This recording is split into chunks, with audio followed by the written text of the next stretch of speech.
সব সময় আল্লাহর কাছে এই দোয়াটা যেন আমরা করি, আল্লাহ কিয়ামতের দিন তুমি আমার হিসাব নিও না,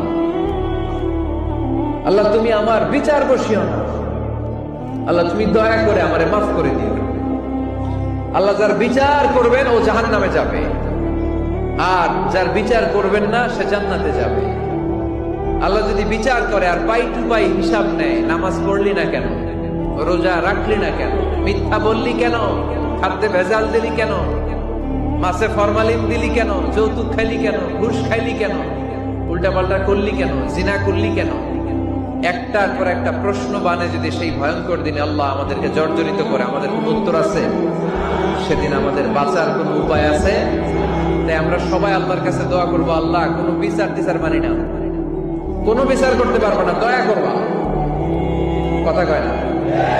কি করবে? এবার আওয়াজ করে বলেন, বিচার চান না দয়া চান?